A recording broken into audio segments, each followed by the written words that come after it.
ZEE5 ಇರುವಾಗ ನೀವು ನಿಮ್ಮ ನೆಚ್ಚಿನ ಶೋಗಳನ್ನ ಎಂದಿಗೂ ಮಿಸ್ ಮಾಡಿಕೊಳ್ಳುವುದಿಲ್ಲ. ಅದು ಸಂಪೂರ್ಣ ಉಚಿತವಾಗಿ.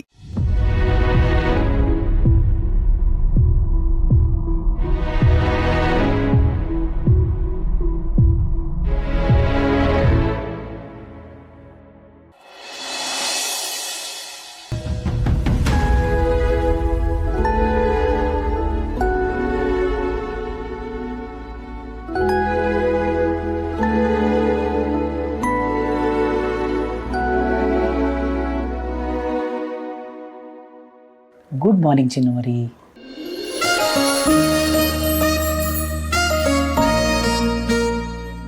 ಎಷ್ಟೊತ್ತಿಂದ ನೀವು ಹೀಗೆ ಕೂತಿದ್ದೀರಾ?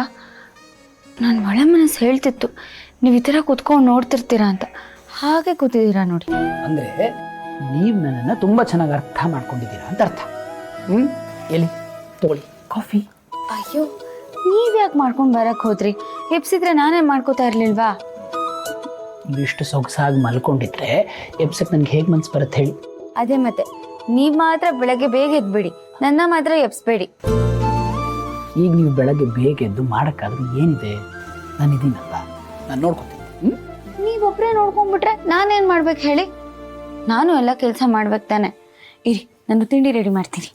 ಏನೂ ಬೇಕಾಗಿಲ್ಲ, ಎಲ್ಲ ಕೆಲಸನೂ ನೀವೇ ಮಾಡಿಬಿಟ್ರೆ ನನಗೆ ಮಾಡೋಕ್ಕೇನು ಉಳಿದಿರುತ್ತೆ? ಮನೆ ಕೆಲಸಗಳನ್ನಾದರೂ ಮಾಡಕ್ಕೆ ಬಿಡಬೇಕು ತಾನೆ. ಚಿನ್ನು ಮರಿ, ಗಂಡ ಅನ್ನಿಸ್ಕೊಂಡವನು ಹೊರಗಡೆ ಕೆಲಸ ಮಾತ್ರ ಮಾಡಬೇಕು, ಹೆಂಡತಿ ಅನ್ನಿಸ್ಕೊಂಡವಳು ಮನೆ ಒಳಗಡೆ ಕೆಲಸ ಮಾತ್ರ ಮಾಡಬೇಕು. ನಾನು ಇದನ್ನು ಒಪ್ಪೋದಿಲ್ಲ. ಈ ಗಂಡ ಹೆಂಡತಿ ಅಂದಮೇಲೆ ಎಲ್ಲದನ್ನೂ ಸಮವಾಗಿ ಹಂಚ್ಕೊಂಡು ಮಾಡ್ಬೇಕಲ್ವಾ? ನಾನು ನನ್ನಿಂದ ನಿಮಗೆ ಅರ್ಪಿಸ್ಕೊಂಡ್ಬಿಟ್ಟಿದ್ದೇನೆ.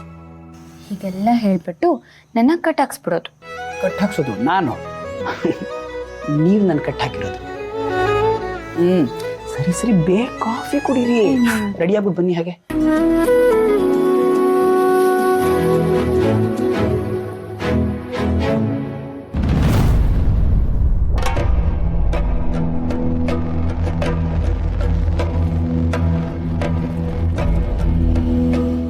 ಈಗ ಸೆಕ್ಯೂರಿಟಿ ಇಲ್ಲ ಅನ್ನೋದು ಗೊತ್ತಾದ್ರೆ ಏನ್ ಮಾಡಬಹುದು?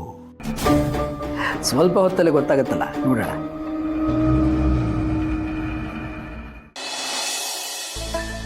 ಬೇಗ ಬೇಗ ಯೂನಿಫಾರ್ಮ್ ಹಾಕೊಂಡು ರೆಡಿ ಆಗ್ಬಿಡಿ, ಏನೋ ಸ್ಕೂಲಿಗೆ ಲೇಟ್ ಆಗುತ್ತೆ.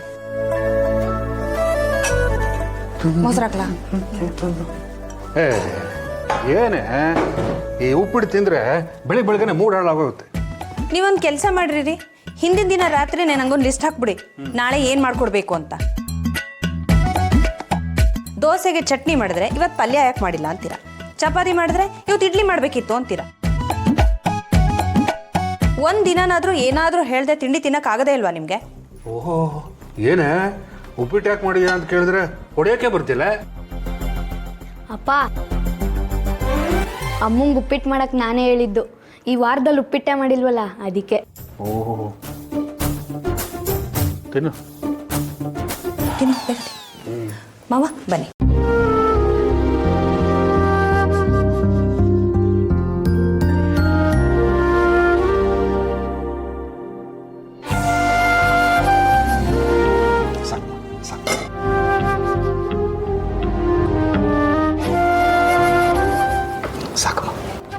ಏನ ಅಪ್ಪ ಮಾತ್ರ ಮೊಸರು ಕೊಡ್ತಿದ್ಯಾ, ನಮ್ಗೆ ಹಾಕಿರ ತಿನ್ನಲ್ಲ ಅಂತೀವ? ಅಯ್ಯೋ, ನೀವು ಯಾವಾಗಲೂ ಉಪ್ಪಿಟ್ಟಿಗೆ ಸಕ್ಕರೆ ಹಾಕೊಂಡು ತಾನೇ ತಿನ್ನೋದು, ಅದಕ್ಕೆ ಕೊಟ್ಟಿಲ್ಲ ನಿಮಗೆ? ಇವತ್ತು ಸಕ್ಕರೆ ಜೊತೆ ಮೊಸರು ತಿನ್ಬೇಕು ಅನಿಸಿದೆ. ಏನಿವಾಗ? ಆಯ್ತಪ್ಪ ಬೇಡ, ಅವನು ಹೊರಗಡೆ ಕೆಲ್ಸಕ್ಕೆ ಹೋಗೋನು, ತುಂಬ ಸುತ್ತದಿರುತ್ತೆ. ತಗೋಪ್ಪ. ಮಾವ ಮಾವ ಇಲ್ಲಿದೆ ಮಾವ ಇಷ್ಟೊಂದು ಮೊಸರು, ಇನ್ನೊಂದು ಬೌಲಲ್ಲಿ ಹಾಕ್ಕೊಡ್ತೀನಿ. ನೀವು ಯಾಕೆ ಕೊಡಬೇಕು ಹೇಳಿ? ಏನ್ರಿ ನೀವು ಒಂದು ಸ್ವಲ್ಪ ಮೊಸರು ಕೊಡೆ ಅಂದ್ರೆ ಆಗಲ್ವಾ? ಅದಕ್ಕೆ ಇಷ್ಟೊಂದು ಮಾತಾಡ್ಬೇಕಾ? ನೀನು ಅವಾಗಲೇ ಉಪ್ಪಿಟ್ಟು ಜೊತೆ ಮೊಸರು ಕೊಟ್ಟಿದ್ರೆ ನಾನು ತೆಪ್ಪಕ್ಕೆ ತಿಂತಿರ್ಲಿಲ್ವಾ? ಇಷ್ಟೆಲ್ಲ ಮಾತಾಡ್ತಿದ್ದ. ಇಷ್ಟು ವರ್ಷ ಸಂಸಾರ ಮಾಡಿದ್ಯಾ ನನ್ನ ಜೊತೆ, ನನಗೇನು ಬೇಕು ಏನು ಬೇಡ ನಿನಗೆ ಅರ್ಥ ಆಗಲ್ವಾ? ಸಂತು, ವೀಣಾ ಬೇಕು ಅಂತ ಹಾಗೆ ಮಾಡಲಿಲ್ಲಪ್ಪ. ಸಣ್ಣ ಪುಟ್ಟ ವಿಷಯಕ್ಕೆಲ್ಲ ಹಿಂಗೆ ಕೋಪ ಮಾಡ್ಕೋಬಾರ್ದು, ಅಡ್ಜಸ್ಟ್ ಮಾಡ್ಕೋಬೇಕು. ಅಡ್ಜಸ್ಟ್ ಮಾಡ್ಕೊಳ್ತಿರೋದಕ್ಕೆ ಹೀಗಿರೋದು ಜೀವನ.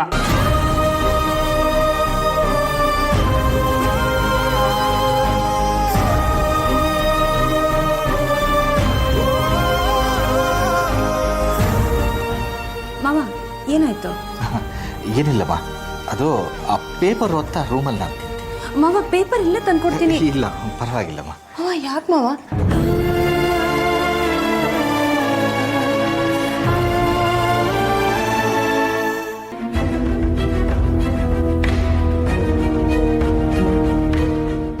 ರೀ, ನಿಮ್ಗೆ ಯಾರ ಮುಂದೆ ಹೇಗೆ ಮಾತಾಡಬೇಕು ಅಂತ ಗೊತ್ತೇ ಆಗೋದಿಲ್ಲ ಅಲ್ಲ.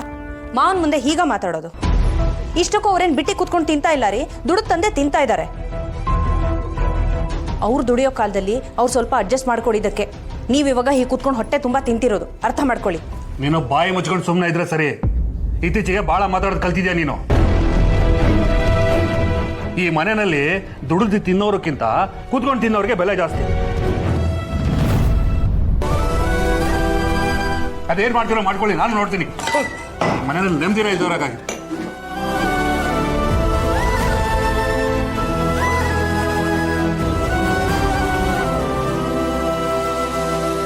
ನನ್ನ ಬದುಕು ಇಷ್ಟು ಬೇಗ ಈ ರೀತಿ ಬದಲಾಗುತ್ತೆ ಅಂತ ಅನ್ಕೊಂಡಿರ್ಲಿಲ್ಲ. ನನ್ನಿಂದ ಯಾರ ನೆಮ್ಮದಿನೂ ಹಾಳಾಗೋದು ಬೇಡಪ್ಪ, ಬೇಡ. ಪರಿಸ್ಥಿತಿಗೆ ಹೊಂದ್ಕೊಳ್ಳೋದನ್ನು ಕಲಿಬೇಕು.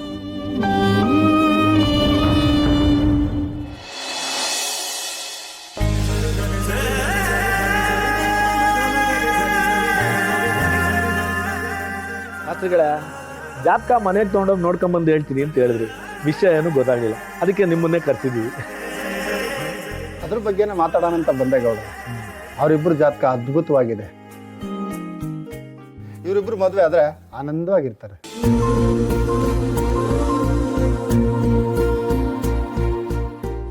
ಇದ್ದು ಮದುವೆ ಕಡಿತಾನೆ, ಮಾತೇ ಆಡ್ತಿಲ್ಲ. ನಾಚಿಕೆ ನೋಡು.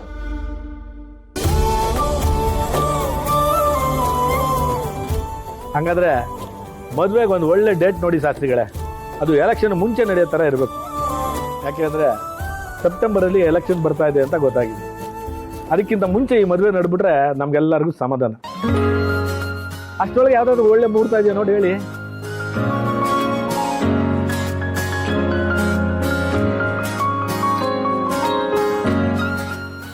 ಗೌಡ್ರೆ, ಸೆಪ್ಟೆಂಬರ್ 5ನೇ ತಾರೀಕು ಮುಹೂರ್ತ ತುಂಬ ಪ್ರಶಸ್ತವಾಗಿದೆ.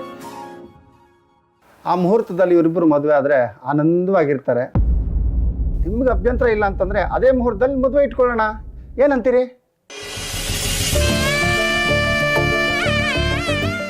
ನೀವು ಹೇಳಿದ್ಮೇಲೆ ಬೇಡ ಅನ್ನೋ ಮಾತೇ ಇಲ್ಲ ಶಾಸ್ತ್ರಿಗಳೇ. ಆ ಡೇಟ್ನೇ ಫಿಕ್ಸ್ ಮಾಡಿ. ಅಷ್ಟರೊಳಗಡೆ ಎಲೆಕ್ಷನ್ ಮುಂಚೆ ಈ ಮದುವೆ ಮುಗಿದೋಗಿರ್ತದೆ. ಸರಿ ಗೌಡ್ರೆ. ಅಲ್ಲ ಮರುಗೌಡ, ನಮ್ಮ ಮನೆತನಕ್ಕೆ ತಕ್ಕನಾಗಿರೋ ಒಂದು ದೊಡ್ಡ ಛತ್ರ ನೋಡ್ಬೇಕಲ್ಲ. ನೋಡು, ಮದುವೆಗೆ 10ರಿಂದ 15,000 ಜನ ಸೇರ್ತಾರೆ. ಅವ್ರು ಉಳ್ಕೊಳ್ಳೋದ್ರಿಂದ ಹಿಡಿದು ಊಟದವರೆಗೂ ಎಲ್ಲ ನೀನೇ ಮುಂದೆ ನಿಂತ್ಕೊಂಡು ನೋಡ್ಕೋಬೇಕಲ್ಲ. ಆಮೇಲೆ ದೊಡ್ಡದೊಂದು ಸ್ಟೇಜ್ ಹಾಕ್ಬೇಕಲ್ಲ. ಡೈ, ನೀನು ಅವ್ರ ಜೊತೆ ಸ್ವಲ್ಪ ನೋಡ್ಕೊಳ. ಇದನ್ನ ನೀವು ಹೇಳ್ಬೇಕನ್ರಿ ದಣ್ಯಾರ. ನಮ್ಮ ಮನಿ ಫಂಕ್ಷನ್ ಅಂದ್ರೆ ನಾ ಮಾಡೇ ಮಾಡ್ತೇನೆ. ZEE5 ಆಪ್ ಡೌನ್ಲೋಡ್ ಮಾಡಿ ಎಲ್ಲಾ ಸಂಚಿಕೆಗಳನ್ನು ಸಂಪೂರ್ಣ ಉಚಿತವಾಗಿ ನೋಡಿ.